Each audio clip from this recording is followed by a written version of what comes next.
Back out से break. नाज़रीन बढ़ते हैं फर्स्ट कॉल की तरफ। जी फरमाइए। हेलो, अस्सलाम वालेकुम। वालेकुम अस्सलाम। मैंने आपसे ये पूछना था कि मेरे पास अभी स्पाउस वीजा है, 2.5 years का बायोमेट्रिक कार्ड है मेरे पास। मुझे उसके बारे में 3 क्वेश्चंस पूछने थे। जी एक ये कि जो 18,600 का मैंने सुना है कि ये विद इन 2 या 3 months में इसको थोड़ा सा कुछ कम करेंगे, लाइक 13,000 पर लेकर आएंगे। क्या ठीक। ये बात वाकई ठीक है या कितने टाइम तक उसको कम करेंगे? सेकंड क्वेश्चन ये है कि जब मैंने लास्ट टाइम अपनी एक्सटेंशन करवाई थी, आपकी आवाज़ कट हो रही अभी मैडम। मैंने हेलो, जब आपने सेकंड टाइम एक्सटेंशन करी थी क्या हुआ था उस वक्त? उस टाइम जब मैंने होम ऑफिस में फीस जमा करवाई थी तो वो 600 पाउंड थी। मैंने सुना है कि अभी अप्रैल में फीसिस इन्होंने कुछ बढ़ाई हैं, तो ठीक अभी नेक्स्ट ईयर मेरी एक्सटेंशन ड्यू है। तो ठीक। अब फीस उन्होंने कितनी बढ़ाई है? क्योंकि लास्ट टाइम थर्ड 600, क्वेश्चन क्या है जी अराउंड आपका? अबाउट थर्ड 600 क्वेश्चन क्या पाउंड आपका? थी। और थर्ड क्वेश्चन मेरा काइंडली ये मुझे बता दें कि अगर मैं अभी B1 का कोर्स करती हूँ तो क्या नेक्स्ट सितंबर तक ये वैलिड रहेगा कि नहीं? ठीक। आपका जो फर्स्ट क्वेश्चन था उस बारे में हियरिंग हो चुकी है, कोर्ट ऑफ अपील में वेट कर रहे हैं कब डिसीजन आएगा। होपफुली मई में या नेक्स्ट मंथ में डिसीजन आ जाएगा, पता चल जाएगा क्या थ्रेशोल्ड वो 18,600 है या कम होगा। इसलिए अब वेट करें या आप प्रोग्राम देखते रहें। हम अपने पूरी कोशिश करेंगे जब डिसीजन आएगा कि अपने प्रोग्राम में अपने व्यूवर्स को उसमें अपडेट कर सकें। सेकंड कि आपके ई सोल अब कर लें, वैलिड होगा कि नहीं होगा, क्योंकि जब ई सोल पास करते हैं तो उसकी कोई एक्सपायरी नहीं है या उस सर्टिफिकेट में कभी लिखा नहीं होता कि ये जो जो जैसे आइल्स के सर्टिफिकेट में लिखा होता है कि ये जो आइल्स है ये 2 साल के लिए वैलिड है, लेकिन जो ई सोल है ये अनलिमिटेड टाइम के लिए एक आपकी सर्टिफिकेशन होती है। तो इसलिए अगर आप आज कर लेंगी और जब आपने एक्सटेंशन अप्लाई करना और अगर उस वक्त भी B1 की ही रिक्वायरमेंट होगी तो बिल्कुल आपका ये सर्टिफिकेट वैलिड होगा आपकी एक्सटेंशन अप्लाई करने के लिए। जो थर्ड क्वेश्चन था कि इसकी फ़ीसिस क्या हैं। फ़ीसिस मैडम शायद मैं अभी काफ़ी अर्ली है बताना। हर 3 माह के बाद आलमोस्ट अभी देखने में आ रहा है कि फॉर्म चेंज हो रहे हैं और सम ऑन एंड ऑफ उसकी जो फीस है वो भी चेंज हो रही हैं। तो अभी काफ़ी अर्ली है, वेट करें। जब जब आपने लास्ट में अप्लाई किया था उस वक्त 578 पाउंड फ़ीस थी। आजकल उसकी जो फ़ीस है वो आई थिंक 601 पाउंड हो गई है। अगर जब आपने अप्लाई करना हुआ उस वक्त या 1-2 महीने 1 महीना पहले पूछेंगी तो उस वक्त हम लोग शायद आपको एग्जैक्ट बता सकेंगे। तो बेहतर होगा कि उस वक्त कॉल कर लेना, चेक कर लेना या किसी से डिस्कस कर लेना, या वो फॉर्म पे सेल्फ लिखा होता है कि इसकी फ़ीस क्या होगी। इसलिए अभी फ़ीस के बारे में वरी ना करें। बाकी चीज़ों पे आप अपना कंसंट्रेट करें, तो जब भी कोई अपडेट होगी आपको बता दिया जाएगा। आपकी कॉल का शुक्रिया। बढ़ते हैं नेक्स्ट कॉल की तरफ। जी फरमाइए। हेलो, अस्सलाम वालेकुम रियाज सर। वालेकुम अस्सलाम। रियाज साहब, नवंबर लास्ट ईयर में मेरी बच्चों की बेस पे अपील अलाउ हुई थी ह्यूमन राइट पे। ठीक। आपके कहने के मुताबिक 1 महीना पहले केस वर्कर को मैंने उसके एड्रेस और नाम पर लेटर डाला था। हमें कोई कोरोस्पॉन्डेंस नहीं आ रही। बड़ी मुश्किल से 2 वीक्स बिफोर उन्होंने फीस, वो भी लिखने ईमेल वगैरह के बाद, कुछ फीस वापस करनी थी रिफंड, तो वो किए। आप अपने एक्सपीरियंस में बताइएगा कि अपील अलाउ होने के कितने अरसे बाद आज का डिसीजन दे रहे हैं, और क्या ये जो हमें फीस अलाउड वापस मिली है इससे कोई ताल्लुक है कि हमारी फाइल पे काम शुरू हो गया है और रिसेंट हमें नजदीकी मिल जाएगा? जवाब दीजिएगा, मैं टीवी पे सुनूंगा। Thank you. हाँ, आपकी कॉल का शुक्रिया। ये दोनों डिफरेंट डिपार्टमेंट हैं। जो आपने कोर्ट में गए थे, फीस पेड की थी, जो जो अपील है वो आपकी फेवर में हो गई और साथ ही आपको फ़ी अवार्ड हो गई। इसका मतलब ये हुआ कि जो होम ऑफिस ने, जो कोर्ट ने फ़ीस आपसे चार्ज की थी, कोर्ट ने आपकी क्योंकि अपील के बाद किसी ने चैलेंज नहीं किया तो आपको फ़ीस अवार्ड कर दी, आपको वापस ट्रांसफ़र कर दी। जो आपका केस है वो आपके होम ऑफिस के पास है या जो भी उसको डिपार्टमेंट डील कर रहा है वो डील कर रहे हैं। नॉर्मली जो मैंने लास्ट टाइम विषय बताया था, अभी कहता हूँ, अपील अलाउ होने के बाद 2 से 3 माह तक होम ऑफिस वाले कोई ना कोई डिसीजन दे देते हैं। अगर आपका पासवर्ड के पास हो तो वो इंडोर्स कर देते हैं, वरना लेटर भेजते हैं कि प्लीज़ अपना पासवर्ड भेजें ताकि हम उस पर वीज़ा इंडोर्स कर सकें। आपने बोला शायद 6 माह हो गए, काफ़ी लॉन्ग टाइम है। अगेन लेटर लिख सकते हैं, आप उनको केस वर्कर को कॉल कर सकते हैं। अगर 6 मंथ के बाद भी नहीं आता तो फिर अपने सोलिसिटर को बोलें कि उनको कोई थ्रेटनिंग लेटर लिखें कि भाई आप अगर नहीं करते तो हमारे पास कोई ऑप्शन नहीं सिवाय इसके कि हम लोग कोर्ट में जाएं और फिर आपको तमाम लीगल कॉस्ट भी बियर करना पड़ेगी। क्योंकि अगर अपील अलाउ भी हो गई, 6 मंथ आपको टाइम हो गया, आपके पास वीज़ा नहीं होगा, जॉब नहीं कर सकते, आप अपने जहाँ पे भी जाते होंगे वो आपसे प्रूफ ऑफ आपका स्टेटस मांग रहे हैं, तो उन्हें बोलें कि भैया मतलब स्ट्रगलिंग अलॉट, हमें प्लीज़ हेल्प करें और जल्दी से जल्दी हमें वीज़ा इंडोर्स करके हमारे कागज़ हमें वापस किए जाएँ। आपकी कॉल का शुक्रिया। बढ़ते हैं नेक्स्ट कॉल की तरफ। जी फरमाइए। हेलो, अस्सलाम वालेकुम। वालेकुम अस्सलाम। जी सर, मेरा सवाल जो है, मेरे पास ना 3 इयर्स का था डिस्कशनरी लीव, वो अभी फिनिश हो गया। तो मेरी ना वाइफ से सेपरेशन हो गई, तो मैंने ना फिर बाद में अप्लाई किया एक्सटेंशन के लिए, तो उस टाइम वो 6 मंथ का था, तो अभी मेरी एक्सटेंशन लगकर आ गई है। तो जो डिस्कशनरी लीव है वो 6 ईयर का है, उसके बाद मेरे को डेफिनेट मिलेगी। तो मेरे 2 बच्चे भी हैं। आपको 3 साल की पहले डिस्कशन मिली थी, 3 साल की अब मिल गई, ऐसे हुआ जी? हाँ जी। ठीक, अब सवाल क्या आपका? जी मेरा सवाल ये है, मेरे को मतलब मेरा दो बेटे हैं, एक बेटा एक बेटी है। मेरी बेटी है वो 6 साल की है, तो मैंने अगर इंडेफिनिट की अप्लाई करना हो तो 7 ईयर की जब वो हो जाएगी तब मैं अप्लाई कर सकता हूँ ना? ठीक भाई, अनफॉर्चुनेटली यहाँ पे जब आप यूके में रह रहे होते हैं, इंडेफिनिट के लिए अप्लाई करते हैं तो इसमें वेरियस ऑफ ऑप्शंस हैं या वेरियस ऑफ रूट्स हैं जिसकी बेस पे आप क्लेम करते हैं कि भाई मैं अब इंडेफिनिट के लिए क्वालिफाइड करता हूँ। जो पहला सवाल या जो पहला पार्ट है आपके सवाल का वो ये है कि आपको 3 साल की डिस्कशन नहीं मिली है और 3 साल की आपको और मिलेगी, तब जाके 6 साल की बेस पे आप इंडेफिनिट अप्लाई करेंगे। जो 7 साल बच्चों से जहाँ पे गुजार लें उनको डायरेक्ट इंडेफिनिट नहीं मिल रहा, उनको फर्दर लीव मिल रही है 2 साल 6 माह की और 4 दफ़ा आपको एक्सटेंशन लेना पड़ेगी, 3 दफ़ा, और टोटल आप 10 ईयर्स पूरे करते हुए आप इंडेफिनिटली अप्लाई करेंगे। इसलिए वो रूट तो आपको और लॉन्ग वे पे ले जाएगा।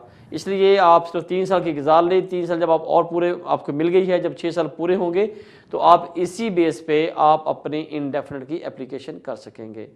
आपकी कॉल का शुक्रिया। बढ़ते हैं नेक्स्ट कॉल की तरफ। जी फरमाइए। अस्सलाम वालेकुम सर। वालेकुम अस्सलाम। सर मुझे यहाँ पे 10 साल हो गए हैं, अभी मेरा इंटरव्यू आया 10 साल के बाद। ठीक, तो मैं आपसे ये पूछता हूँ कि इंटरव्यू में वही पूछेंगे जो मैंने पहले बताया या और कुछ पूछेंगे? बस ये आपने 10 साल कैसे गुजारे यहाँ पे? ह्यूमन राइट्स पे सर। और आपने इंडेफिनिट अप्लाई किया है? नहीं ह्यूमन राइट्स पे केस किया था, अभी तक कोई स्टेटस मिला है।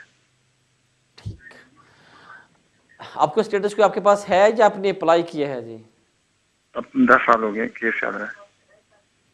ओके, आपकी कॉल का शुक्रिया। मेरा ख्याल है कि आप टीवी पे शायद मुझे कॉल कर रहे हैं जो थोड़ी सी मुझे समझ नहीं आ रही। ओके, एनीवे, अगर आपका क्वेश्चन ये है कि आपने 10 साल पहले ह्यूमन राइट्स की एप्लीकेशन की थी, अब उन्होंने 10 साल के बाद आपको इंटरव्यू के लिए कॉल कर लिया, या रिगार्डलेस आप 10 साल से यहाँ पे रह रहे हैं, आपने अब एप्लीकेशन की है, अब उन्होंने आपको इंटरव्यू के लिए कॉल कर लिया, तो बिल्कुल ऑब्वियसली मेरा यही आंसर होगा कि जो आपके फैक्ट्स हैं, जो आपकी तमाम इन्फॉर्मेशन जो आपने पहले बताई वही आपको बतानी चाहिए, और बिल्कुल आप उसको क्लियरली बताएं कि फैक्ट्स क्या हैं। मैं जब आया था क्या हालात थे, वापस नहीं जा सकता, यहाँ पे रहते हुए मैंने क्या कर लिया, और कौन कौन सी इश्यूज़ हैं या कौन कौन से एविडेंस हैं आपके पास जो आप क्लेम कर रहे हैं। अब यहाँ पे मैं थोड़ा सा बताता चलूँ कि देखिए, ह्यूमन राइट्स का मतलब ये नहीं है कि आपने ये कहा कि मेरा ह्यूमन राइट्स है, मुझे इस पे कंसिडर किया जाए। मेरे भाई, होता ये है कि ह्यूमन राइट्स का मतलब ये है कि आपके कोई जो सर्कमस्टांसेस हैं वो ऐसे कैटेगरी में फॉल करते हैं या आप इसमें एलिजिबल हैं या क्वालिफाइड करते हैं कि आपको यहाँ पे रहते हुए दो के आप इमिग्रेशन रूल्स में नहीं आ रहे, आपको out of the immigration rules human rights को कंसिडर करते हुए आपको यहाँ पे फर्दर लीव ग्रांट की जाए। अब उसके लिए टेस्ट हैं, उनके लिए प्रिंसिपल्स हैं, रूल्स हैं, रिक्वायरमेंट्स हैं। अब अगर आप ये कहते हैं कि मैं यहाँ पे आया था, 10 साल गुजार लिए, यहाँ की सोसाइटी से, कल्चर से, फाइनेंशियली, इकोनॉमिकली यहाँ पे इंटीग्रेट हो गया हूँ और मुझे अब वापस जाके अपने होम कंट्री में सेटल नहीं हो सकता, यस आप क्लेम कर सकते हैं। लेकिन साथ ही साथ ये क्लेम करना कि यहाँ पे मैं मिक्सअप हो गया हूँ, वो कहेंगे ठीक है आपने 10 साल गुजार ली, लेकिन बाकी अपनी लाइफ का बहुत सारा जो हिस्सा है वो आपने अपने होम कंट्री में भी गुजारा था, तो वापस जाके भी सेट हो सकते हैं। लेकिन अगर आपका क्लेम ये भी साथ है कि ये नहीं, अगर मैं वापस जाऊँगा तो मुझे मेरी लाइफ को फिक्र है, या मुझे ए या बी पर्सन से, ग्रुप से, ऑर्गेनाइजेशन से, वो पॉलिटिकल हो या रिलीजियस पे हो या किसी और रीज़न से, अगर मुझे मेरी लाइफ को फियर है, वापस जाऊंगा वहाँ जाकर सेटल नहीं हो सकता, तो यस ऑफ कोर्स फिर आपका क्लेम जो है वो थोड़ा सा और स्ट्रॉन्ग होगा। अब अगेन फैक्ट्स क्या हैं, सर्कमस्टांसेस क्या हैं, जब इंटरव्यू होगा वो आपको वहाँ पे सारी चीज़ें डिस्क्लोज करनी होंगी, और ताकि उन तमाम चीज़ों को कंसिडर करते हुए जो केस वर्कर है वो आपकी फेवर में डिसीजन दे सके। अगेन आपका इंटरव्यू है, बेटर है आप किसी को इंस्ट्रक्ट करें, सोलिसिटर को, ताकि कोई आपके साथ जाए, या आप तमाम डिस्कस करते हुए कि क्या आपके जो केस है उसमें मेरिट्स हैं, क्या जो आप क्लेम कर रहे हैं उसके पास, आपके पास उसकी एविडेंस है, तब बिल्कुल ऑफ कोर्स आपको जाना चाहिए, इंटरव्यू दें, ताकि होम ऑफिस वाले आपकी फेवर में डिसीजन दे सकें।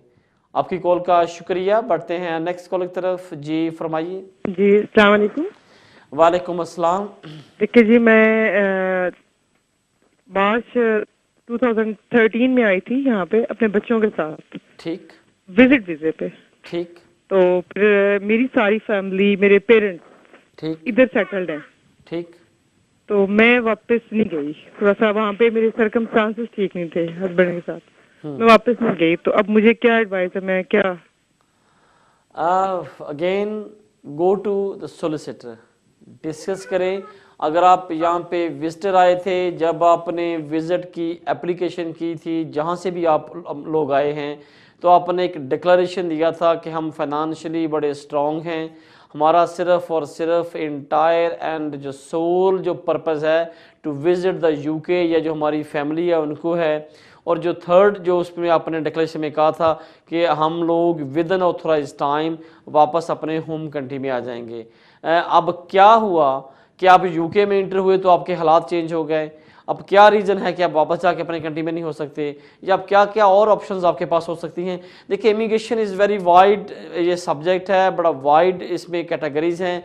अब डिपेंड करता है कि हर बंदे की जो ऑप्शंस, या उसके पास जो क्लेम करने का, या उनके पास यहाँ रहने का, या उसके यहाँ पे रह के हुए अप्लाई करने का डिफरेंट तरीका हो सकता है। अब डिपेंड करता है कि शायद आप इससे बेहतर होता है कि आप वापस चले जाएं, वहाँ से कोई और अच्छी एप्लीकेशन करके यहाँ पे सेटलमेंट पे आ सकती हैं। शायद कोई आप अगर आपने वहाँ पे डिपेंड के वीज़े पे आते, या आप लोग वहाँ पे बिजनेस वीज़े पे आते, या आप, ये मेरा ख्याल है कि बेस्ट होगा कि आप किसी सोल्सिटर के पास जाएं, उनके तमाम अपने जो सर्कमस्टांसेस डिस्कस करें, ताकि वो आपके फैक्ट्स को देखते हुए, डॉक्यूमेंट्री एविडेंस को देखते हुए एक कॉम्प्रिहेंसिव एडवाइस करें, या अगर उसने एप्लीकेशन करनी हो तो वो एक एप्लीकेशन हो, ताकि उसके जो रिजल्ट हैं वो अच्छे हों और आपकी फेवर में हों। आपकी कॉल का शुक्रिया। बढ़ते हैं नेक्स्ट कॉल की तरफ। जी फरमाइए। जी सर, अस्सलाम वालेकुम। वालेकुम अस्सलाम। जी सर, मेरा नाम आसिफ है। मेरा दोस्त है दिलजीत सिंह, वो यहाँ पे आए थे 10 साल पहले बाय लॉरी के थ्रू ना यहाँ पे। ठीक। तो वो यहाँ पे अभी काम कर रहे हैं, लेकिन वो यहाँ पे ये इलीगल हैं। तो वो अभी ये कह रहे, वो अभी ये चीज ये पूछते हैं कि मैं अभी यहाँ पे पक्का सेट हो सकता हूँ, या मैं कोई चीज पे अपना वीजा अप्लाई कर सकता हूँ, या जैसे कि वो क्या उनको क्या करना चाहिए कि वो यहाँ पे परमानेंट रह सकें। आपकी कॉल का शुक्रिया आसिफ साहब, आपने दिलजीत के बिहाफ पे कॉल किया। दिलजीत साहब को ये बताएं कि अगर कोई बंदा यहाँ पे विदाउट वीज़ा रह रहा है तो वो इलीगल है। अब वो विदाउट वीज़ा रह रहे हैं और अनफॉर्चुनेटली अगर वो काम करते हैं, मैं अंडरस्टैंड करता हूँ कि कोई रीजंस होगी, लेकिन मेरा ख्याल काम करना ये एक सेकंड इलीगल स्टेप उठाया जा रहा है। दिलजीत साहब के लिए जो सबसे मेरा ख्याल गुड एडवाइस हो सकती है वो ये कि वो जहाँ पे भी रहते हैं, या फिर किसी एक्सपर्ट सोल्सिटर के पास चले जाएं, बताएं कि वो 10 साल पहले आए थे, यहाँ पे रहते हुए उसने क्या क्या किया, और अगर वो लारी पे आए थे विदाउट वीज़ा, उनको क्या ऐसी ज़रूरत पड़ी थी कि वो विदाउट वीज़ा अप्लाई करते हुए उन्होंने यहाँ पे एंट्री ली है। नंबर एक तो ये है। नंबर 2 ये इस्टेब्लिश करना कि क्या जब वो आए थे उनको 10 साल हो गए हैं या नहीं, ये एक सेकंड रिस्पॉन्सिबिलिटी आएगी, वो भी दलील साहब पे आएगी। वो क्यों आए, नंबर 1। नंबर 2 यहाँ पे उन्होंने क्या किया कि उनको यहाँ पे वीज़ा दिया जाए, या अगर वो ह्यूमन राइट्स की एप्लीकेशन करना चाह रहे हैं या किसी और कैटेगरी में करना चाह रहे हैं, या अगर उनका यहाँ पे किसी का रिलेशनशिप हो गया है तो क्या उनके डिपेंड के तौर पे अप्लाई करना चाह रहे हैं। ये तमाम चीज़ें डिस्कस होंगी जब वो खुद किसी को जाके बाइपर से मिलेंगे, डॉक्यूमेंट्स उनके पास अगर होंगे वो दिखाएंगे। तो इसलिए एडवाइस है कि वो किसी एक्सपर्ट्स के पास चले जाएँ, जाके अपने तमाम डॉक्यूमेंट्स दिखाएँ ताकि उनको एक कॉम्प्रिहेंसिव एडवाइस मिल सके। आपकी कॉल का शुक्रिया। बढ़ते हैं नेक्स्ट कॉल की तरफ। जी फरमाइए। हेलो जी फरमाइए। जी रियाज साहब, मेरा आपसे पहला सवाल ये है कि मुझे फर्स्ट अप्रूवल मिला था HSMP का 7 अप्रैल 2008 को, लेकिन मेरी एंट्री जो थी यूके में वो जून 2009 को ही थी। और मैंने आपसे सवाल ये करना है कि मेरा जून 2014 में ड्यू है ILR, तो इस हवाले से मुझे कितनी इनकम शो करनी होगी और क्या मुझे इंग्लिश सर्टिफिकेट चाहिए होगा इसके लिए, ILR के लिए? कि मेरी पास यूकेनेरिक का सर्टिफिकेट है जिसमें मेरी डिग्री जो है वो पाकिस्तान की है और इसमें मैंने मास्टर्स किया है। और मास्टर मेरे पास जो है जी, आपने मास्टर किस सब्जेक्ट में किया है? जी मैंने कंप्यूटर साइंस में किया है। ठीक, आपकी कॉल का शुक्रिया। जो जून में आप क्वालिफाइड करते हैं कि आप इंडेफिनिट की एप्लीकेशन करें, क्योंकि आपने 5 साल गुजार लिए हैं टियर 1 पे। जो आपका लास्ट टाइम एक्सटेंशन टाइम जो आपकी इनकम बैंड था वही आपको मीट करना होगा। अगर आप 20,000 आपको प्रूव करना था 30 पॉइंट लेने के लिए, जो भी आपके पॉइंट्स बनते थे वो आपको पता होगा, चेक कर लें। जो लास्ट टाइम आपकी एक्सटेंशन का इनकम बैंड था वही आप पे इम्प्लीमेंट होता है।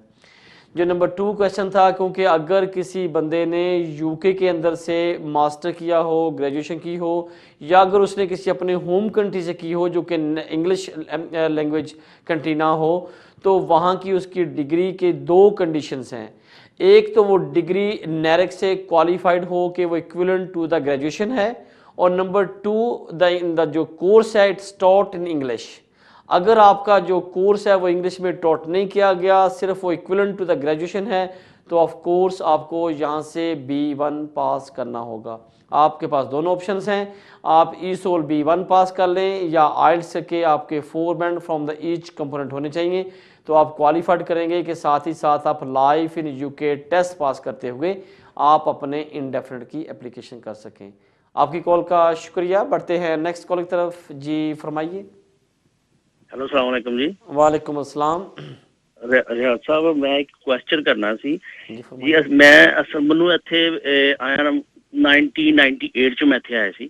ਠੀਕ ਹੈ ਜੀ। ਮੈਂ ਪਹਿਲੇ ਸਾਈਲਮ ਕੀਤਾ ਸੀ, ਉਸ ਤੋਂ ਬਾਅਦ ਮੈਂ 2010 ਦੇ ਵਿੱਚ ਇੱਥੇ ਲੈਗਸੀ ਦੀ ਐਪਲੀਕੇਸ਼ਨ ਦਿੱਤੀ ਸੀ। ਲੈਗਸੀ ਦੇ ਵਿੱਚ ਮੈਂ ਰਿਫਿਊਜ਼ ਹੋ ਗਿਆ, ਮੇਰਾ ਸਾਰਾ ਕੇਸ ਜੁਡੀਸ਼ੀਅਲ ਰਿਵਿਊ ਵਿੱਚ ਗਿਆ, ਉਹਦੇ ਚ ਵੀ ਰਿਫਿਊਜ਼ ਹੋ ਗਿਆ। ਮਗਰ ਮੈਨੂੰ ਇਹ ਪਤਾ ਚੱਲਿਆ ਕਿ ਕਿਸੇ ਨੇ ਅਭੀ ਕੋਈ ਕਾਨੂੰਨ ਚੇਂਜ ਹੋਇਆ ਕਿ 9 ਜੁਲਾਈ 2012 ਤੋਂ ਪਹਿਲੇ ਜਿੰਨਾ ਐਪਲੀਕੇਸ਼ਨਾਂ ਦਿੱਤੀਆਂ ਸਨ ਲੌਂਗ ਰੈਜ਼ੀਡੈਂਸੀ ਦੇ ਉੱਤੇ, ਉਹ ਦੁਬਾਰਾ ਉਹਨਾਂ ਨੂੰ ਦੁਬਾਰਾ ਐਪਲੀਕੇਸ਼ਨ ਦੇਣ ਕਿ ਉਹ ਪੁਰਾਣੇ ਰੂਲ ਦੇ ਮੁਤਾਬਕ ਉਹਨਾਂ ਨੂੰ ਜਿਹੜੇ ਨਾ ਉਹ ਕੰਸੀਡਰ ਕਰਨਾ ਚਾਹੀਦਾ। ਮਗਰ ਮੈਂ ਜਿਹੜੀ ਐਪਲੀਕੇਸ਼ਨ ਦਿੱਤੀ ਸੀ ਲੈਗਸੀ ਦੇ ਵਿੱਚ ਉਹ 2010 ਦੇ ਵਿੱਚ ਦਿੱਤੀ ਸੀ। ਠੀਕ, ਤੇ ਅਸੀਂ ਕੁਆਲੀਫਾਈ ਇਸ ਚੀਜ਼ ਨੂੰ ਕਰਨੇ ਆ ਜਿਨ੍ਹਾਂ ਨੇ ਲੈਗਸੀ ਚ ਮਗਰ ਲੌਂਗ ਟਰਮ ਦੇ ਉੱਤੇ ਮੈਨੂੰ ਇੱਥੇ ਹੋ ਗਏ ਨੇ। ਤੁਹਾਨੂੰ ਕੋਈ ਲੈਗਸੀ ਦੇ ਕੋਈ ਨੌਲੇਜ ਆਇਆ ਸੀ, ਕੋਈ ਦਾ ਕੋਈ ਰਿਸਪੌਂਡ ਆਇਆ ਸੀ, ਕੋਈ ਇੱਥੇ ਕੋਈ ਕਰਸਪੋਂਡੈਂਸ ਹੋਈ ਸੀ ਕਿ ਬਸ ਤੁਸੀਂ ਆਪਣਾ ਅਪਲਾਈ ਬੈਠ ਗਏ ਸੀ? ਨਹੀਂ ਜੀ, ਮੈਂ ਵਕੀਲ ਦੇ ਥਰੂ ਕੀਤਾ ਸੀ। ਮੈਨੂੰ ਬਕਾਇਦਾ ਹੋਮ ਆਫਿਸ ਤੋਂ ਲੈਟਰ ਆਇਆ ਸੀ, ਬਕਾਇਦਾ ਉਹਨਾਂ ਨੇ ਮੈਨੂੰ ਹੀਅਰਿੰਗ ਤੇ ਬੁਲਾਇਆ ਸੀ। ਹੀਅਰਿੰਗ ਮੇਰੀ ਉਹਨਾਂ ਨੇ ਮੈਨੂੰ ਕਿਹਾ ਸੀ ਤੁਸੀਂ ਕੇਸ ਜਿਹੜਾ ਅਸੀਂ ਜੁਡੀਸ਼ੀਅਲ ਰਿਵਿਊ ਕੀਤਾ ਸੀ, ਜੁਡੀਸ਼ੀਅਲ ਰਿਵਿਊ ਦੇ ਵਿੱਚ ਉਹਨਾਂ ਨੇ ਕਿਹਾ ਤੁਸੀਂ ਵਿਡਰੋ ਕਰ ਲਓ। ਵਿਡਰੋ ਅਸੀਂ ਕਰ ਲਿਆ। ਉਸ ਤੋਂ ਬਾਅਦ ਉਹਨਾਂ ਨੇ ਸਾਨੂੰ ਫਿਰ ਦੁਬਾਰਾ ਉਹਨਾਂ ਨੇ ਸਾਨੂੰ ਹੋਮ ਆਫਿਸ ਦੇ ਵਿੱਚ ਚਲਾ ਗਿਆ ਤੇ ਉਹਨਾਂ ਨੇ ਹੋਮ ਆਫਿਸ ਵਾਲਿਆਂ ਨੇ ਸਾਡਾ ਕੇਸ ਜੁਡੀਸ਼ੀਅਲ ਰਿਵਿਊ ਚ ਵੀ ਰਿਫਿਊਜ਼ ਕਰਤਾ। ਹੁਣ ਉਹਨਾਂ ਨੇ ਬਿਲਕੁਲ ਰਿਫਿਊਜ਼ ਕਰ ਦਿੱਤਾ। ਮਗਰ ਮੈਂ ਪੁੱਛਣਾ ਚਾਹੁੰਦਾ ਕਿ ਜਿਨ੍ਹਾਂ ਨੇ 12 ਜੁਲਾਈ 2000 ਤੁਹਾਡੀ ਕਾਲ ਦਾ ਸ਼ੁਕਰੀਆ। ਜਿਹੜਾ ਇਹ ਪਹਿਲੇ ਤੁਸੀਂ ਕਹਿ ਰਹੇ ਹੋ ਕਿ ਜਿਹਨੇ 9 ਜੁਲਾਈ ਤੋਂ ਪਹਿਲਾਂ ਅਪਲਾਈ ਕੀਤਾ ਉਹ ਪੁਰਾਣੇ ਰੂਲ ਜਾਣਗੇ, ਬਾਅਦ ਵਾਲੇ ਰੂਲ ਜਾਣਗੇ, ਸਵਾਲ ਇਹ ਨਹੀਂਗਾ। ਸਵਾਲ ਇਹ ਆ ਕਿ ਅਗਰ ਤੁਹਾਨੂੰ ਉਹਨਾਂ ਨੇ ਲੈਗਸੀ 'ਚ ਬੁਲਾਇਆ, ਰਿਫਿਊਜ਼ ਕਰਤਾ, ਫਿਰ ਤੁਸੀਂ ਹਾਈ ਕੋਰਟ 'ਚ ਗਏ, ਜੁਡੀਸ਼ੀਅਲ ਰਿਵਿਊ ਰਿਫਿਊਜ਼ ਹੋ ਗਿਆ, ਤੇ ਇਹਦਾ ਮਤਲਬ ਇਹ ਆ ਕਿ ਹੋਮ ਆਫਿਸ ਨੇ ਕੋਈ ਹੋਰ ਤੁਹਾਡੇ ਦੇ ਖਿਲਾਫ ਵੀ ਕੋਈ ਨਾ ਕੋਈ ਉਹਨਾਂ ਨੇ ਤੁਹਾਡੇ ਖਿਲਾਫ ਕੋਈ ਕਲੇਮ ਕੀਤਾ ਹੋਏਗਾ। ਉਹਦੀ ਸ਼ਾਇਦ ਰੀਜ਼ਨ ਇਹ ਵੀ ਹੋ ਸਕਦੀ ਆ ਕਿ ਤੁਹਾਡੇ ਖਿਲਾਫ ਸ਼ਾਇਦ ਤੁਹਾਡੇ ਖਿਲਾਫ ਰਿਮੂਵਲ ਡਾਇਰੈਕਸ਼ਨ ਇਸ਼ੂ ਹੋਏ ਹੋਣ, ਜਾਂ ਤੁਹਾਡੀ ਲੈਗੇਸੀ ਨੂੰ ਕੰਸੀਡਰ ਨਾ ਕਰਦੇ ਹੋਣ, ਜਾਂ ਤੁਹਾਨੂੰ ਇਹ ਐਸਟੈਬਲਿਸ਼ ਕਰਨ ਵਾਸਤੇ ਮੁਸ਼ਕਲ ਹੋ ਰਹੀ ਹੋਵੇ ਕਿ ਤੁਸੀਂ 1998 ਜਿੱਥੇ ਆਏ ਸੀ ਜਾਂ ਤੁਸੀਂ ਕਿੱਦਾਂ ਆਏ ਸੀਗੇ। ਮੇਰਾ ਖਿਆਲ ਆ ਕਿ ਅਗਰ ਜੁਡੀਸ਼ੀਅਲ ਰਿਵਿਊ ਤੋਂ ਜਾਂ ਕੋਰਟ ਨੇ ਵੀ ਤੁਹਾਡੇ ਕੇਸ ਨੂੰ ਰਿਫਿਊਜ਼ ਕਰ ਦਿੱਤਾ ਤੇ ਮੇਰਾ ਸ਼ਾਇਦ ਐਡਵਾਈਸ ਕਰਨਾ ਜਾਂ ਸਿਰਫ ਇੱਕ ਮੇਰੇ ਵਾਸਤੇ ਇੱਥੇ ਸ਼ਾਇਦ ਬੈਠੇ ਆ ਲਾਈਵ ਐਂਡ ਔਨ 에ਅਰ ਸ਼ਾਇਦ ਮੁਸ਼ਕਲ ਹੋਏਗਾ, ਕਿਉਂਕਿ ਮੇਰੇ ਕੋਲ ਨੰਬਰ 1 ਤਮਾਮ ਡਿਟੇਲਸ ਡਾਕੂਮੈਂਟਸ ਨਹੀਂ ਗੇ। ਨੰਬਰ 2 ਕਿਉਂਕਿ ਅਗਰ ਕੋਰਟ ਨੇ ਵੀ ਡਿਸਾਈਡ ਕੀਤਾ ਤੇ ਇਹਦਾ ਮਤਲਬ ਇਹ ਆ ਕਿ ਕੋਰਟ ਨੂੰ ਤੁਸੀਂ ਕਲੇਮ ਕੀਤਾ ਹੋਏਗਾ, ਹੋਮ ਅਫਸਰ ਦਾ ਡਿਫੈਂਸ ਭੇਜਿਆ ਹੋਏਗਾ, ਫਿਰ ਉਸ ਤੋਂ ਬਾਅਦ ਜਿਹੜਾ ਹਾਈ ਕੋਰਟ ਦਾ ਜੱਜ ਆ ਉਹਨੇ ਤਮਾਮ ਚੀਜ਼ਾਂ ਨੂੰ ਕੰਸੀਡਰ ਕਰਦਿਆਂ ਹੋਇਆਂ ਫਿਰ ਤੁਹਾਡਾ ਕੇਸ ਰਿਫਿਊਜ਼ ਕੀਤਾ ਹੋਊਗਾ। ਮੇਰੀ ਐਡਵਾਈਸ, ਅਗਰ ਤੁਸੀਂ ਆਪਣੇ ਸੋਲਿਸਿਟਰ ਨਾਲ ਅਟੈਚ ਹੋ, ਠੀਕ ਆ, ਉਹਦੀ ਐਡਵਾਈਸ ਨੂੰ ਫੋਲੋ ਕਰੋ, ਵਰਨਾ ਕਿਸੇ ਸੋਲਿਸਿਟਰ ਜਾ ਕੇ ਡਿਸਕਸ ਕਰੋ ਕਿ ਕਿਆ ਜਿਹੜਾ ਡਿਸੀਜਨ ਆਇਆ ਠੀਕ ਜਾਂ ਕਿਆ ਹੋ ਸਕਦਾ। ਲੇਕਿਨ ਜਿਹੜਾ ਰੂਲਸ ਪੁਰਾਣੇ ਤਹਿਤ ਕੀ ਕੰਸੀਡਰ ਹੋ ਰਿਹਾ, ਨਵੇਂ ਤਹਿਤ ਉਹ ਇੱਕ ਡਿਫਰੈਂਟ ਸਿਨੈਰੀਓ ਹਰ ਬੰਦੇ 'ਤੇ। ਮੈਂ ਅੱਗੇ ਦੱਸਦਾ ਪਿਆ ਸੀ ਕਿ ਹਰ ਬੰਦੇ 'ਤੇ ਹਰ ਪ੍ਰਿੰਸੀਪਲ ਐਪਲੀਕੇਬਲ ਨਹੀਂ ਹੋ ਰਿਹਾ। ਤੁਸੀਂ ਅਗਰ ਹਾਈ ਕੋਰਟ ਤੱਕ ਵੀ ਚਲੇ ਗਏ ਹੋ ਤਾਂ ਫਿਰ ਮੇਰੇ ਖਿਆਲ ਤੁਹਾਨੂੰ ਚਾਹੀਦਾ ਕਿ ਸੋਲਿਸਿਟਰ ਮਿਲੋ ਜਾ ਕੇ ਜਾਂ ਆਪਣੇ ਸੋਲਿਸਿਟਰ ਡਿਸਕਸ ਕਰੋ ਕਿ ਕਿਆ ਤੁਹਾਨੂੰ ਫਰਦਰ ਐਪਲੀਕੇਸ਼ਨ ਕਰਨੀ ਚਾਹੀਦੀ ਜਾਂ ਇਹਨੂੰ ਹੀ ਫਰਦਰ चैलेंज करना चाहिए।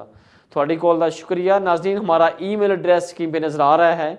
अगर कोई फैमिली लॉ से कोई डिटेल्स एडवाइस या कोई कॉन्फिडेंशियल एडवाइस आए तो आप हमें ईमेल कर सकते हैं। मैं कोशिश करूँगा कि जल्द से जल्द आपको रिप्लाई कर सकूँ। तो बढ़ते हैं नेक्स्ट कॉल की तरफ। जी फरमाइए। हेलो, अस्सलाम वालेकुम। वालेकुम अस्सलाम। रियाज भाई जी फरमाइए। अच्छा, 2.5 और 5 years लीव टू रिमेन,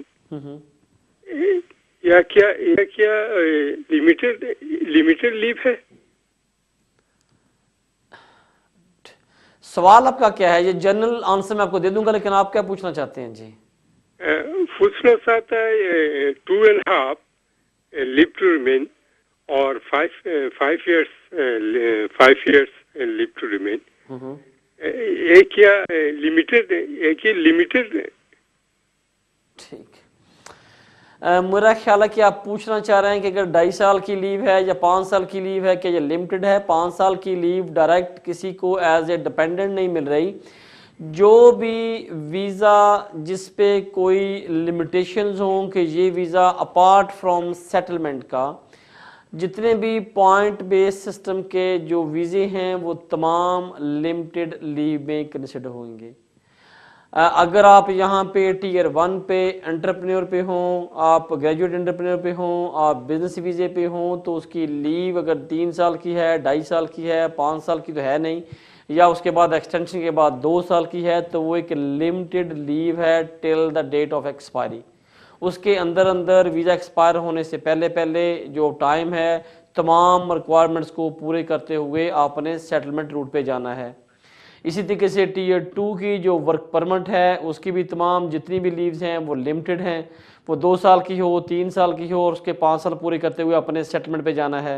अब बात आती है जो आपका मेरे ख्याल रेलेवेंट क्वेश्चन है कि आपको अगर 2.5 साल की लीव एज ए स्पाउस मिलती है, क्या ये सेटलमेंट रूट पे जाती है? बिल्कुल।